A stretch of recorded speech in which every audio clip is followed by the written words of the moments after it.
اعوذ باللہ من الشیطان الرجیم، بسم اللہ الرحمن الرحیم۔ السلام علیکم احمد جان کے پیارے دوستو، خالق کائنات نے انسانی جسم کی توانائی اور نشو و نما کو بحال کرنے اور غذائی ضروریات کو پورا کرنے کے لیے ہماری روزمرہ خوراک کو مختلف اجزاء سے موزین کیا ہوا ہے، جو ہم قدرتی طور پر پیدا ہونے والے اناج، دودھ، دہی، سبزیوں اور پھلوں سے حاصل کرتے ہیں۔ حقیقت میں یہ ہمارے لیے انعامات خدا بندی ہے جن کا ہم شکر ادا نہیں کر سکتے۔ زیتون بھی ایک ایسا پھل ہے جو اللہ تعالیٰ کی طرف سے اپنے بندوں کے لیے ایک نعمت ہے۔ اللہ تعالیٰ نے اس کی قسم قرآن کریم میں کھائی۔ زیتون کا ذکر قرآن مجید کے مختلف مقامات پر آیا ہے۔ سورہ انعام میں زیتون کھانے کی طرف اشارہ ہے کہ خوب کھاؤ مگر ضائع نہ کرنے کی تحقیق ہے۔ سورہ 3 میں زیتون کی قسم کھائی گئی۔ سورہ مومنین اور سورۃ نحل میں بھی زیتون اور اس کے تیل کا ذکر ملتا ہے۔ قرآن مجید میں ذکر کے علاوہ حدیث میں بھی اس کا ذکر ملتا ہے۔ حضرت ابو ہریرہ رضی اللہ تعالیٰ عنہ روایت فرماتے ہیں کہ نبی صلی اللہ علیہ وآلہ وسلم نے ارشاد فرمایا، زیتون کا تیل کھاؤ اور اسے لگاؤ، کیونکہ اس میں 70 بیماریوں سے شفا ہے، جن میں سے ایک کوڑ بھی ہے۔ حضرت سعید انصاری رضی اللہ عنہ روایت فرماتے ہیں، زیتون کے تیل کو کھاؤ اور اس سے جسم کی مالش کرو کہ یہ ایک مبارک درخت سے ہے۔ زیتون کا درخت قدیم ترین ہے، مگر اپنے ذائقے کی وجہ سے یہ پھل کی صورت میں زیادہ مقبول نہیں ہے۔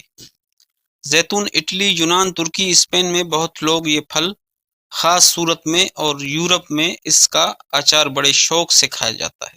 زیتون سب سیاہ اور سرخ رنگ میں پایا جاتا ہے۔ ذائقہ قدر کسیلہ ہوتا ہے۔ زیتون کی مقدار براخ 9 ماشے سے لے کر 1 تولے تک ہے۔ پختہ زیتون گرم خشک ہوتا ہے، جبکہ روغن زیتون گرم تر ہوتا ہے۔ عرب ممالک کے لوگ اسے متبرک پھل کی غذائی دعا افادیت کے پیش نظر اس کا تیل اور پھل بطور اچار باکثرت استعمال کرتے ہیں۔ ہمارے یہاں اس کا تیل اور پھل اچار کی شکل میں درآمد کیا جاتا ہے۔ انسان صدیوں سے زیتون کا استعمال کرتا رہا ہے اور اس سے فائدہ حاصل کر رہا ہے۔ اس کو پکانے کے ساتھ ساتھ بطور دعا بھی استعمال کیا جاتا ہے۔ زیتون کچے بھی کھائے جاتے ہیں اور ان کا اچار اور چٹنی بھی استعمال کی جاتی ہے۔ صحت کے لیے بھی اس میں بے شمار فائدے ہیں، جن میں سے چند کا ذکر آج ہم کریں گے۔ زیتون میں اضافی کولیسٹرول کا خاتمہ کرتا ہے۔ زیتون بلڈ پریشر کو قابو رکھتا ہے۔ زیتون اینٹی آکسیڈنٹس کے طور پر کام کرتا ہے، جس سے قلبے محفوظ رہتے ہیں۔ زیتون میں بھی دیگر پھلوں اور سبزیوں کی طرح غذائی ریشے ہیں جو قبر سے بچاتے ہیں اور صحت مند رکھتے ہیں۔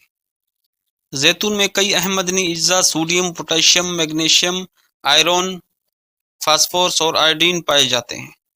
اس کے علاوہ وٹامنز بھی موجود ہیں۔ زیتون کھانے سے جسم میں وٹامنز اور ایمونس ایسٹ کی کمی پوری ہوتی ہے۔ زیتون جسم کو بیماریوں سے محفوظ رکھنے میں، ایمونی سسٹم کو صحت مند رکھنے میں اہم کردار ادا کرتا ہے۔ خاص طور پر وائرسز سے ہونے والی بیماریوں میں اس کے علاوہ کوبتا کی کمی کو بھی دور کرتا ہے۔ زیتون کینسر جیسے امراض کے علاوہ حلیاتی جلے کو تحفظ فراہم کرتا ہے۔ زیتون کھانے والے خواتین میں خون کی کمی کا مرض نہیں ہوتا۔ صرف ایک پیالے بار زیتون اگر کھا لیا جائے تو اس سے جسم کو 44 ملی گرام فولاد حاصل ہوتی ہے۔ جو لوگ زیتون کھانے کے عادی ہوتے ہیں ان کی جلد شاداب اور پرکشش رہتے ہیں۔ زیتون جلد کو ملائم اور صحت مند رکھنے میں اہم کردار ادا کرتا ہے۔ زیتون کھانے سے جلد پر جھریوں کے نمودار ہونے میں تحریر ہوتی ہے۔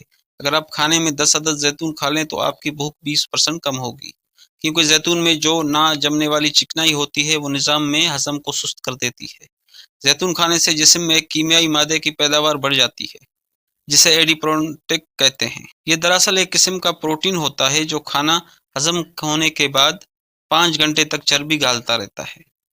زیتون جوڑوں کے درد میں مفید، ارکان نساء میں روغن زیتون کی مالش بہت مفید ہے۔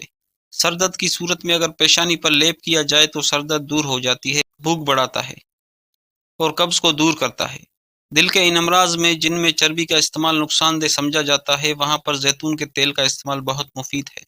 روغن زیتون کو باقاعدگی سے سر پر لگانے سے بال گنج پن رک جاتی ہے اور خشکی بھی صحیح ہو جاتی ہے۔ بالوں کو لمبا اور سیاہی کو قائم رکھتا ہے۔ بالوں کو مضبوط اور توانا بناتا ہے۔ چہرے کی رنگت کو نکھارنے میں زیتون اہم کردار ادا کرتا ہے۔ احمد جان کے پیارے دوستو، آج کے لیے اتنا ہی۔ اللہ حافظ۔